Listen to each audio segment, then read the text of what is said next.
അപ്പൊ തന്നെ ചോരയും ഒക്കെ തെറിച്ചു. എൻ്റെ കിളി എല്ലാം അമ്പാടെ പോയി. Hello friends, welcome back to our channel Aishu's വ്ളോഗിലോട്ട് എല്ലാ മക്കൾക്കും സ്വാഗതം. അപ്പോൾ എൻ്റെ ഇന്നത്തെ വീഡിയോ എന്ന് പറയുന്നത്, അപ്പോൾ ഇതുപോലുള്ള കഥകൾ കേൾക്കാൻ ആഗ്രഹമില്ലാത്തവർ തീർച്ചയായിട്ടും സ്കിപ്പ് അടിച്ച് പോവുക. അപ്പോൾ ബാക്കിയുള്ള മുത്തുമണീസിനാണ് എൻ്റെ ഇന്നത്തെ വീഡിയോ എന്ന് പറയുന്നത്. അപ്പോൾ എന്നെ പരിചയപ്പെടുത്താൻ മറന്നുപോയി. എല്ലാവർക്കും അറിയാം, എൻ്റെ പേര് ഐശ്വര്യ. അപ്പോൾ എൻ്റെ ഇന്നത്തെ വീഡിയോ എന്ന് പറയുന്നത് നമുക്ക് നേരെ കഥയിലോട്ട് കിടക്കാം. അപ്പോൾ ഇന്നത്തെ കഥ എന്ന് പറയുന്നത്, എനിക്ക് ഒരച്ഛനുണ്ടായിരുന്നു. അതായത് എൻ്റെ എല്ലാ കാര്യവും സാധിച്ചു തരുന്ന ഒരച്ഛൻ. എൻ്റെ എന്ത് കാര്യമാവട്ടെ ഞാൻ പറഞ്ഞിട്ടുണ്ടോ അതെനിക്ക് സാധിച്ചു തരും. നല്ലതാട്ടെ, പൊട്ടാട്ടെ, ചീത്തയാവട്ടെ എന്നൊന്നും അച്ഛൻ അറിയണ്ട. എനിക്കൊരാഗ്രഹം ഉണ്ട് എന്ന് മാത്രം പറഞ്ഞാൽ മതി. അതുപോലുള്ള എൻ്റെ ഒരു ആഗ്രഹമായിരുന്നു എനിക്ക് ഇവിടെ ഒരു സ്റ്റഡ് കുത്തണം എന്നുള്ള കാര്യം. അത് ഞാൻ അച്ഛനോട് കുറേ പ്രാവശ്യം പറഞ്ഞിട്ടുണ്ടായിരുന്നു. അച്ഛാ, എനിക്ക് അവിടെ സ്റ്റഡ് കുത്തണം. പക്ഷെ എനിക്ക് ചോര ഭയങ്കര പേടിയായിരുന്നു. അതുകൊണ്ട് അച്ഛന് ഒരു സമാധാനം ഉണ്ടായിരുന്നില്ല.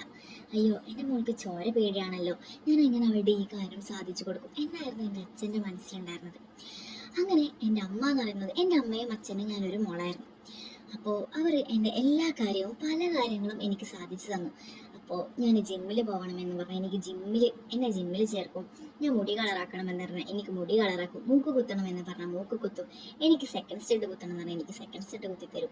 അങ്ങനെയുള്ള എൻ്റെ അച്ഛനമ്മമാരാണ്. എന്തെന്ന് വെച്ചാൽ സ്വന്തം മകളുടെ കാര്യം, എൻ്റെ എല്ലാ കാര്യവും സാധിക്കണം. അതായിരുന്നു എൻ്റെ അച്ഛൻ്റെ അമ്മയുടെ ഡ്രീം എന്ന് പറയുന്നത്.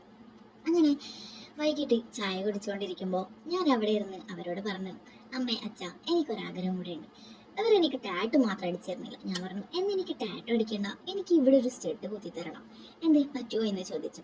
അപ്പം തന്നെ അമ്മ അവിടെ നിന്ന് പറഞ്ഞു, നിങ്ങൾ ഇതിന് കൂട്ടി നിന്നാൽ ഞാൻ ഇപ്പം ഈ ചായ അടിക്കുന്നുണ്ടെന്ന് ഞാൻ എഴുന്നേറ്റ് പോകും. അതുകൊണ്ട് വേഗം തന്നെ ഇവരോട് ഇതുപോലുള്ള അഭ്യാസങ്ങളൊന്നും ഈ വീട്ടിൽ നടക്കത്തില്ല എന്ന് അവൾക്ക് പറഞ്ഞ് മനസ്സിലാക്കി കൊടുത്തു. നിങ്ങളാണ് എല്ലാ കാര്യത്തിലും ഓക്കെ ചെയ്തു തരാം, അതിനെന്താ പിന്നെന്താ എന്ന് പറഞ്ഞിട്ട് ഇത് കഴിഞ്ഞ് അവൾക്ക് വീണ്ടും വേറൊരാഗ്രഹം. ഇന്ന് ഇത് ചെയ്തു കൊടുത്താൽ നാളെ ടാറ്റു അടിക്കാൻ പറയും. അത് കഴിഞ്ഞാൽ അവൾക്ക് ഇനി പൊക്കിളായിരിക്കും സ്റ്റഡ് കുത്തേണ്ടത്, വലിയ നടികളൊക്കെ പോലെ. ഇവൾ ഇവിടെ നിന്ന് ജനിക്കേണ്ട പെണ്ണല്ല എന്നൊക്കെ എന്നോട് പറഞ്ഞു. ഞാൻ കഴിഞ്ഞ വർഷം ഒരു കാപ്പി കളർ മുടി കൊടുത്തു, ഈ മുടി കളർ അടിച്ചു. ഈ വർഷം ഞാനൊരു ബ്ലാക്ക് കളർ അടിച്ചു. അങ്ങനത്തെയുള്ള ഞാനാണ്. അങ്ങനെ അമ്മ പറഞ്ഞു, നിങ്ങൾ ഇതിന് കൂട്ട് നിന്നാൽ ഞാനിപ്പോൾ ഇവിടെ നിന്ന് എഴുന്നേറ്റ് പോകും എന്ന് പറഞ്ഞ് അച്ഛൻ എന്നോട് ഇങ്ങനെ നമുക്ക് സാധിക്കാം എന്നൊക്കെ പറഞ്ഞ് എന്നോട് അമ്മ കാണാത്ത രീതിയിൽ. അങ്ങനെ ഞാൻ ഓക്കെ എന്ന് പറഞ്ഞു ഞാൻ അവിടെ നിന്ന് എഴുന്നേറ്റ് പോയി. അങ്ങനെ ഞാൻ അച്ഛനോട് പറഞ്ഞു, അച്ഛാ, അമ്മയില്ലാത്ത ടൈം രാത്രി അച്ഛൻ TV നോക്കുമ്പോൾ അച്ഛൻ്റെ അടുത്ത് ഇരുന്നിട്ട് ഞാൻ അച്ഛനോട് പറഞ്ഞു, അച്ഛാ, ഇതെങ്ങനെ ഇനി സാധിക്കും? അച്ഛൻ പറഞ്ഞു, നിനക്ക് ചോര പേടിയല്ലേ, പിന്നെ എങ്ങനെയാടി? ഞാൻ പറഞ്ഞു, എനിക്ക് ചോര പേടിയൊക്കെ തന്നെയാണ്, പക്ഷെ എൻ്റെ ആവശ്യത്തിന് എനിക്ക് ചോരയൊന്നും പേടിയല്ല എന്ന് ഞാൻ പറഞ്ഞു. അപ്പം അച്ഛൻ വേഗം തന്നെ എൻ്റെ കാലിൽ ഇങ്ങനെ തച്ചിട്ട്, ഇവളുടെ ഒരു കോമഡി എന്നൊക്കെ പറഞ്ഞു. അങ്ങനെ TV ഒക്കെ നോക്കിക്കഴിഞ്ഞു. അച്ഛൻ TV ഓഫാക്കി പോയി നീ കിടന്നുറങ്ങിക്കോ എന്ന് പറഞ്ഞു. ഞാനൊന്ന് കിടക്കട്ടെ, നല്ല ക്ഷീണമുണ്ട് എന്ന് എന്നോട് അച്ഛൻ പറഞ്ഞു. അപ്പോൾ ഞാൻ എന്തൊക്കെയോ ചിന്തിച്ചു, ക്ഷീണമോ? അങ്ങനെ അച്ഛന് അമ്മയുടെ റൂമിൽ പോയി. അവർ രണ്ടുപേരും കിടന്നു ഉറങ്ങി. പിറ്റേ ദിവസം രാവിലെ അച്ഛനെ എന്നെ വിളിച്ചുണർത്തി, എടി എണീക്ക്. ഞാൻ ചോദിച്ചു, എന്താ അച്ഛാ? അതെ, നാളെ നിന്റെ അമ്മയുടെ വീട് വരെ പോകണത്രേ. ഞാൻ ചോദിച്ചു, അമ്മയുടെ വീട്ടിലോട്ട് പെട്ടെന്ന് എന്തിനാ അമ്മ പോകുന്നത്? അവിടെയുള്ള അമ്പലത്തിൽ എന്തോ പരിപാടി ഉണ്ടെന്ന് അറിഞ്ഞു, അങ്ങനെ പോകുന്നതാ. അപ്പൊ ഞാൻ പറഞ്ഞു, ഓ അതെയോ, നീ ഫാനൊന്ന് ഓഫാക്കി മുഖമൊക്കെ കഴുകി ഭക്ഷണം കഴിക്കാം, എനിക്ക് എന്നോടൊരു കാര്യം പറയാനുണ്ട്. അങ്ങനെ ആയിട്ടാ കുറച്ച് സമയമെടുത്ത് ഞാൻ ആ ബെഡൊക്കെ മടക്കി വെച്ച് ഫാൻ ഓഫ് ചെയ്ത് മുഖമൊക്കെ കഴുകി പല്ലൊക്കെ അച്ഛൻ്റെ അടുത്തോട്ട് പോയിട്ട് ഞാൻ ഇരുന്നു. എന്നിട്ട് അച്ഛൻ പറഞ്ഞു, നീയല്ലേ നിനക്ക് ഇവിടെ കുത്തണമെന്നൊക്കെ പറഞ്ഞത്, നമുക്കത് നിന്റെ അമ്മ പോയിട്ടാകുമ്പോൾ നാളെ സാധിച്ചെങ്കിലോ? അപ്പോൾ എനിക്ക് സന്തോഷമായി. അല്ല, നമ്മൾ ഏത് ജ്വല്ലറിയിൽ പോകും?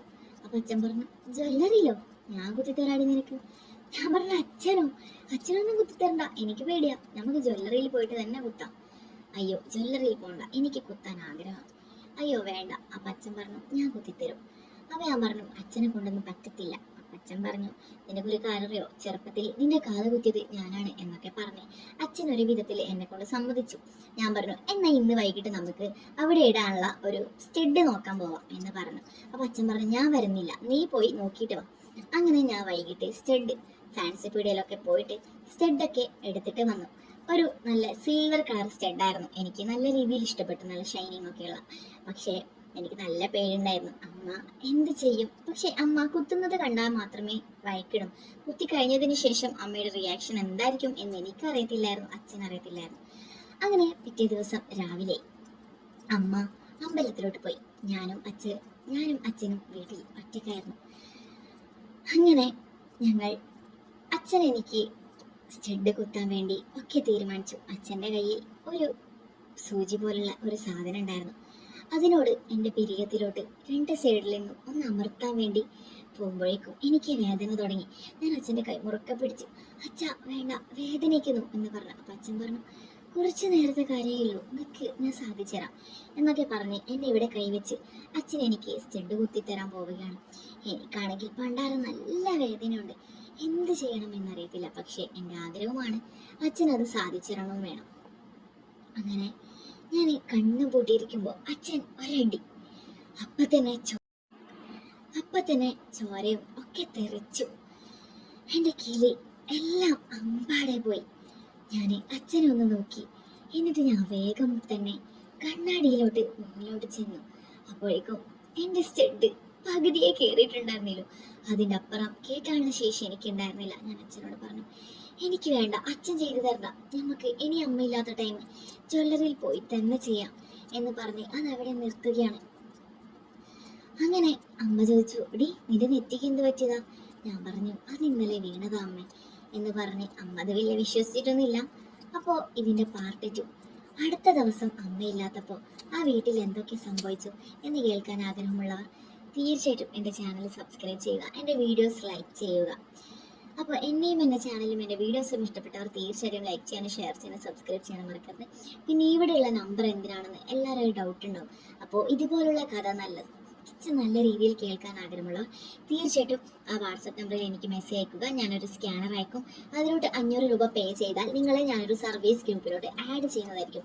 അപ്പോൾ അതിൽ നിങ്ങൾക്ക് ഇഷ്ടം പോലെ വീഡിയോസും വീഡിയോ കോളും ഫോട്ടോസും ഒക്കെ തന്നെ ഫ്രീ ആണ്. നല്ല രീതിയിൽ രാത്രി കാലങ്ങളിൽ നല്ല രീതിയിൽ നല്ല ഉറക്കുറങ്ങാം. അതാണ് ആ ഗ്രൂപ്പിൻ്റെ പ്രത്യേകത എന്ന് പറയുന്നത്.